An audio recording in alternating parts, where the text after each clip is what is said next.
Bonjour, je vous présente le virus de la grippe. C'est un agent pathogène responsable d'infections respiratoires très contagieuses qui touche 2 à 8 millions de personnes par an.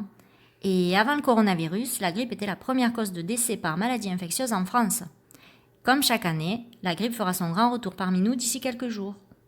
Et lui, c'est le vaccin contre la grippe. Il est souvent boudé, certains le fuient même en courant. Pourtant, c'est le moyen le plus efficace pour se protéger. Sa campagne de pub a commencé. Et comme chaque année, les soignants se posent la question. Alors, vaccin ou pas vaccin? Mais cette année, avec la Covid, ça vaut peut-être le coup de s'y intéresser davantage, vous ne pensez pas? On a donc décidé de mettre le vaccin à nu pour vous dévoiler ce qu'il contient et balayer les infox qui circulent sur le web. Tout d'abord, parlons de sa composition. On entend un tas de choses, mais de quoi est-il vraiment composé? La formule 2020 du vaccin antigrippal contient 4 souches du virus tué et des excipients comme du chlorure de sodium, du chlorure de potassium. Malgré ce que l'on entend, les vaccins grippaux saisonniers proposés ne contiennent pas d'adjuvant et en particulier pas d'aluminium. Donc, no stress, il y a zéro cochonnerie dans le vaccin contre la grippe. Et pour ceux qui imaginent que le vaccin est inefficace et qu'au contraire il peut provoquer la grippe, on répond faux. Le vaccin couvre 3 à 4 souches virales.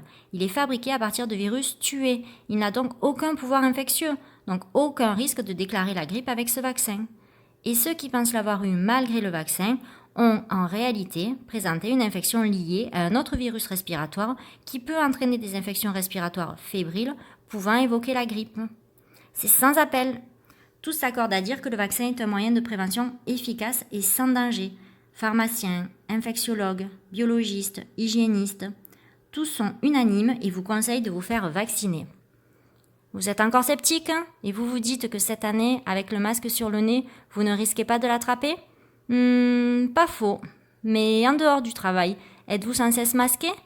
Au resto, au club de sport, aux anniversaires en famille, pour embrasser vos enfants avant de les coucher.